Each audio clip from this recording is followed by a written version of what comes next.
Can I interest you in 3 games that could just disrupt things in the playoff picture? Good, because that's what you're about to hear. Let me start with Kentucky going to Vanderbilt. There might not be a more dramatic change in my own playoff rankings, top 25 rankings, that will occur if Vanderbilt wins their next 2 games. Because for those watching on YouTube, as you can see, I have Vanderbilt behind Texas. That could change after this week. It might sit in my head a little bit longer, but they lost to Texas. Vanderbilt's only got 2 losses. Texas has 3, one of which is to a bad Florida team. So there's that side of it to consider. But Vanderbilt is sitting there at 18. But Vanderbilt is a 2-loss team. They're 8-2. They go to Tennessee next week at Neyland Stadium. So Vanderbilt has to avoid the classic, the dreaded, the horrible, awful, no good, very bad, the look-ahead spot. Did you know that Kentucky's fighting to be a bowl team? Did you know they're 5-5? You probably didn't, because the last time you saw anything about Kentucky football that you cared about, I don't know when exactly that would have been. But they did beat Florida earlier this year, and Florida was competitive with Georgia, who we know is really good. So Kentucky's got a transitive close game with Georgia. Does that count for something? Realistically, the last time you probably thought about Kentucky football in a major way was when they almost beat Georgia. What was it, last year, the year before? They had them on the ropes, on the road. Georgia was on the road, that is. And Kentucky found a way, as you might expect, to not win the football game. Well, here they go against Vanderbilt this week. And Vanderbilt at 10-2, I don't know how you would leave them out of the college football playoff, because what 10-2 SEC teams going, can you imagine the outrage? And frankly, I don't know that it's a guarantee. I've said for a while that Vanderbilt at 10-2, and this is the sort of mess, the train wreck pile up, car wreck pile up, however you want to phrase it, that could transpire, if certain things happen. What if USC goes to Oregon and wins this week, and then Oregon beats Washington? Oregon's resume has been discussed a lot. At 10-2, are you leaving a Big Ten team out of the college football playoff at 10-2? If Vanderbilt wins their next 2 games, are you leaving them out of the college football playoff at 10-2? You couldn't put them in over Alabama. Would you put them in over Oregon if it comes to that? I think the committee is sitting there hoping that scenarios like these don't happen. You know what would simplify things for the committee is if Kentucky went to Vanderbilt and won this game. So if Vanderbilt avoids the look-ahead spot, I do think they will win, because they are a good football team that has been bested by 2 teams that don't always play the best brand of football but have more talent on their rosters than Vanderbilt. You can't say that about Kentucky. Vanderbilt, I think, is as talented, probably more talented. They just play a better, more cohesive brand of football, and we all know what Diego Pavia is about.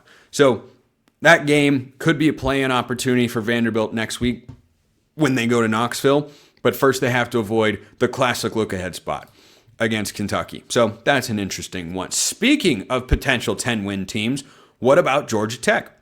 Our friends at FanDuel have them favored by a meager 2.5 points this week against Pitt.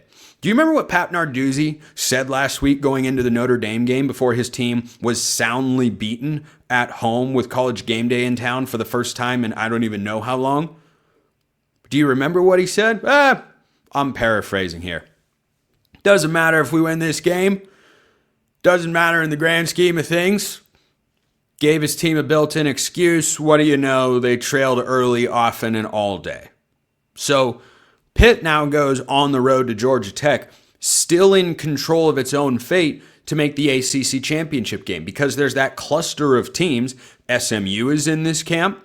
Duke is no longer in this camp, but Virginia is in this camp. Georgia Tech and Pitt, they've got 1 ACC loss. Well, that's going to change for one of these teams this week.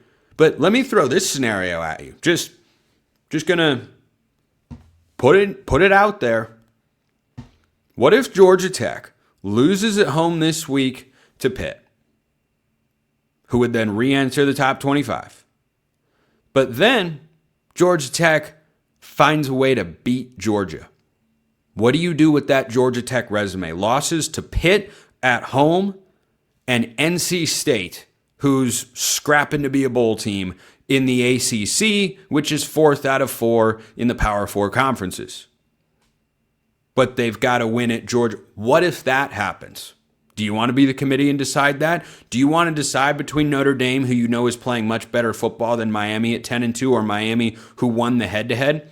I can tell you right now, that's another change I'm going to have to make in my rankings, because I can't, in good conscience, if Miami and Notre Dame, who plays mostly ACC teams, not exclusively, by the way, if Miami goes 10-2 and won the head-to-head, yeah, Miami has to get in over Notre Dame as an at-large. And Miami's not making the ACC championship game. That will not transpire, because teams with one loss in conference play are going to the title game.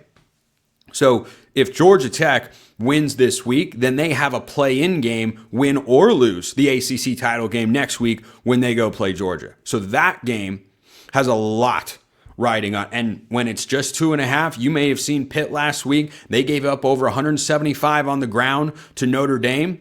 And I felt like there was a lack of maximizing the full potential on the ground against that Pitt defense. What does Georgia Tech love to do? They love running the football. If you haven't watched Buster Faulkner, who could be a head coach at some point, if you haven't watched Buster Faulkner's offense with Haynes King at the helm, do yourself a favor and make sure you check out at least some of this game. It's really fun. It's just a fun offense. The way that they use fly sweeps and counter actions and quarterback runs and toss options, it's unlike any other offense in the country, because there are very few quarterbacks, if any, that are built like Haynes King. Riley Leonard at Notre Dame last year, there's a lot of similarities between those two offenses, but Notre Dame's a little more downhill running with their backs. Georgia Tech features the quarterback run as well and as creatively as anybody. So if Pitt is able to take that away, Mason Heinschel looking for a bounce back after last week's performance against Notre Dame. Georgia Tech's defense is nowhere near as good as Notre Dame's. You can score points on them, even though you're playing this game on the road. Fascinated to see. I do not have a pick yet on that game. I got to stash that one. That's a crockpot game. That's a crockpot game. This one isn't. Michigan, again, a potential 10-win team that could just throw a wrinkle into everything. They go to Maryland this week, who's been playing some really poor football. I put them in my best bets last week. They couldn't come through against Illinois, despite getting 2 touchdowns and half a point, because Illinois is not terrible. I knew Illinois would win the game, but I thought Maryland might be able to score some points. Nope. So Maryland this week, if you can't score in Illinois, even though you're at home, I don't know how you're scoring a lot of points on the Michigan defense. I'm interested to see how they try, but remember the look-ahead factor I discussed with Kentucky and Vanderbilt, which is very real, hence why I brought it up. Michigan has the same thing, because who's looming next week? Good old Ohio State. And that could be one of the best rivalry games in recent memory. At least it could have as much buildup as any matchup that we have seen amongst any rivalry in college football, not just that one, in the last several years. Because if Michigan can avoid the look-ahead spot, win at Maryland, suddenly they're playing next week to be 10-2, despite their schedule not being particularly strong. Their resume isn't incredible. They lost to Oklahoma. They lost to USC. Neither one of those teams are bad. They're both in playoff contention as well. But Michigan's best win is probably Nebraska, which is a decent win, but it's nothing special. But what if you take that resume and put Ohio State on it? And you've got to win over the Buckeyes, who have been number one since the first week of college football came and went. What happens then? There is a world where Georgia Tech with a win over Georgia, Michigan with a win over Ohio State, Vanderbilt with a win over Tennessee next week, USC with a win over Oregon, and if Oregon were to then follow it up and beat Washington on the road, all those teams could be sitting there at 10-2.